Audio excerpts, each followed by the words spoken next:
OK. Une autre chose ici qui est on voit ici que là maintenant la soumission du plan final est activée, mais je voudrais encore juste aller au détail du projet pour montrer comment que les jalons ou les milestones évoluent.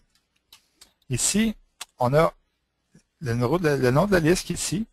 Le numéro de la liste de vérification vient de se rapporter ici. Le numéro CLSR n'a pas été encore émis. La révision du plan par l'arpenteur est complétée. Maintenant, il reste à finaliser et soumettre le plan.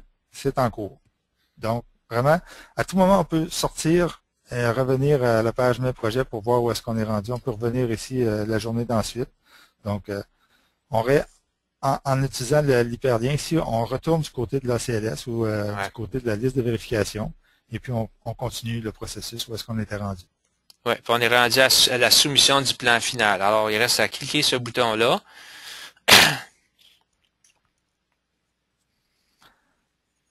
La soumission du plan final, c'est vraiment là, c'est le formulaire pour, en anglais, il appelait ça Plan Monument Levy. Oui, ça remplace le fameux formulaire de droit sur les plans et les repères là, qui a toujours été très populaire avec nos membres.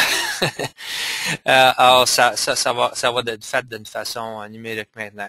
Alors, c'est la soumission du plan final. Là, il y a la note. Ajoutez le numéro de liste de vérification au même endroit que votre numéro de projet et numéro de dossier, normalement au bas de votre plan, tracé sur le...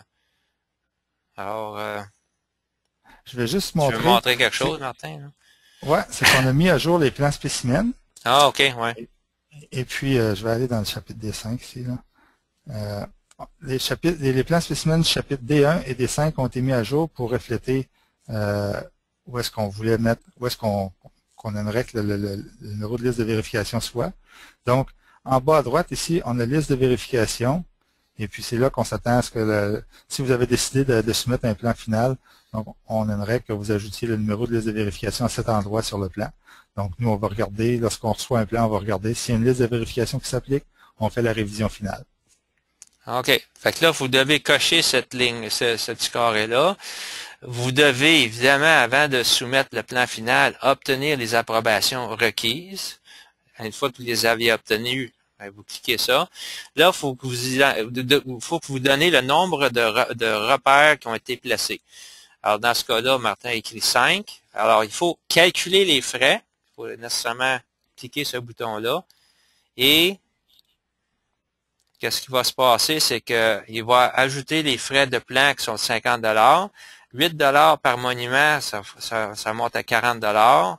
On ajoute les taxes dans ce cas-là. Mais là, Martin, ayant une adresse en Ontario, ça ajoute seulement la taxe de valeur, la TVH en Ontario, 11, mais dans le cas du Québec, ça ajouterait aussi la taxe de vente du Québec, pour un total de 101,70 $. Alors, vous êtes à ce stage. Vous pouvez aussi, si vous êtes trompé, changer le nombre de monuments, mais si vous faites ça, vous devez recalculer les frais pour que le calcul se fasse normalement.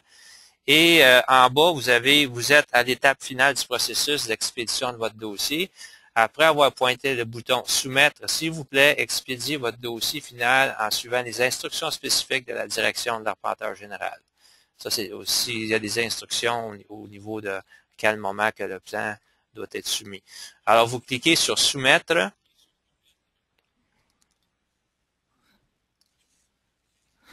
Donc, ce que ça fait, c'est que ça soumet le numéro de la liste de vérification à la direction de l'arpenteur général. Et puis, nous, on sait que pour ce projet-là, pour le document d'arpentage, vous avez complété une liste de vérification.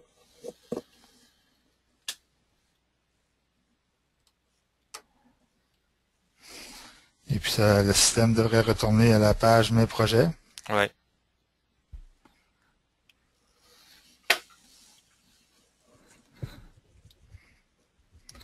Ici, puis si je... Donc ici, ce qui est intéressant, c'est sur la page Mes projets, maintenant, les 2 premières étapes ont été complétées.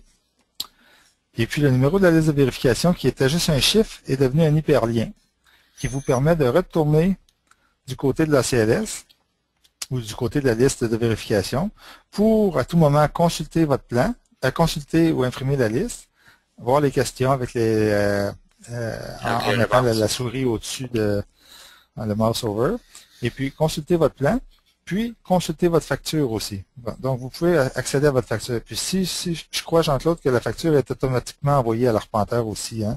Il y a un invoice. La facture, qu'est-ce qui se passe, c'est que nous autres, on reçoit une copie, puis c'est que ce qu'on va faire, c'est qu'on va, à la fin du mois, on va envoyer un état de compte. OK.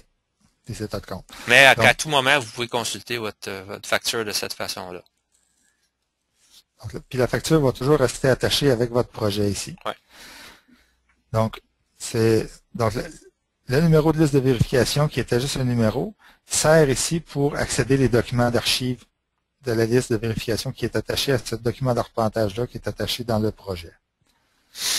Donc, ici, la révision finale des documents par la direction de l'arpentage général en attente des retours. Donc, c'était la dernière phrase, c'est qui vous disait, ben, vous êtes prêt à envoyer les retours. Ici, on parle des retours d'arpentage, on parle du document final avec le rapport d'arpentage et le fichier numérique, le fichier de points et tout, là, tout ce qui est nécessaire.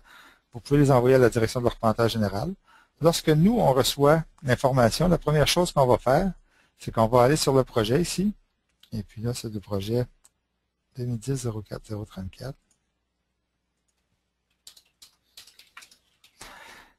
Là, ça, d'habitude, ça, vous le verrez pas. Nous, on va aller sur votre document d'arpentage. On va dire, bon, ben, ce document d'arpentage-là, on l'a reçu. Et puis, ce que ça fait, c'est que là, je vais faire un rafraîchissement de l'écran. Rafraîchissement, oui.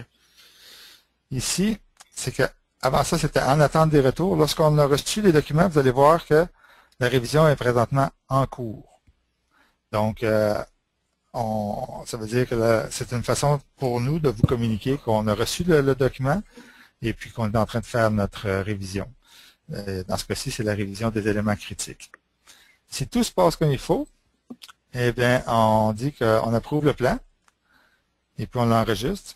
En approuvant le plan ici, ce que ça vous donne, c'est qu'il va y avoir un courriel qui va vous être envoyé lorsque le plan est approuvé pour dire que le plan est approuvé et puis qu'un numéro CLSR va être assigné sous peu.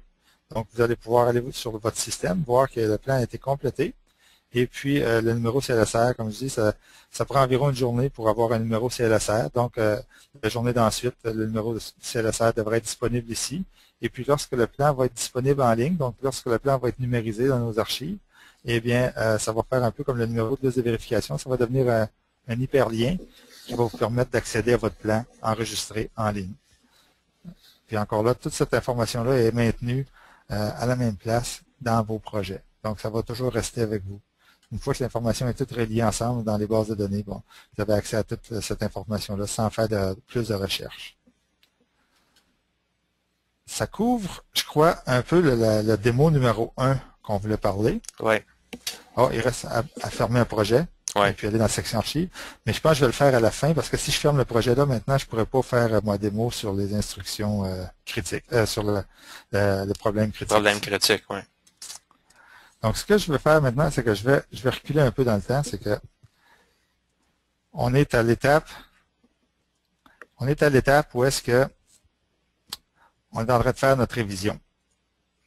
La révision est en cours. Vous nous avez envoyé votre plan, votre mailer final. Le mailer a un numéro de liste de vérification en bas à droite. Ça nous dit à nous que vous avez complété une checklist. Donc, les éléments de la checklist, on ne les révisera plus. On prend pour acquis que vous avez fait une révision professionnelle de votre plan et puis c'est votre parole et nous, on ne révisera plus ces éléments-là. On a une liste de 28 éléments qu'on va réviser, qu'on juge critiques pour l'enregistrement, pour qu'une transaction foncière puisse être enregistrée dans le système. Donc, on va réviser cette liste-là qui va évoluer avec le temps. On part avec, on a 28 éléments présentement, mais ça va sûrement aller en diminuant. Des choses simples comme est-ce que le plan est signé, est-ce qu'il y a un numéro de liste de vérification sur le plan. Donc, il y a des choses assez, est-ce que le titre est correct, des choses comme ça. Est-ce que les lots dans le titre sont représentés dans la partie du plan? Donc, c'est des choses assez de base qui peuvent être rejetées par le bureau d'enregistrement ou qui peuvent faire en sorte que la transaction va être rejetée. C'est vraiment la pensée qu'on va avoir en révisant, en faisant la révision finale du plan. C'est est-ce que c'est critique pour l'enregistrement du plan, puis est-ce que c'est critique pour qu'une transaction foncière puisse aller de l'avant?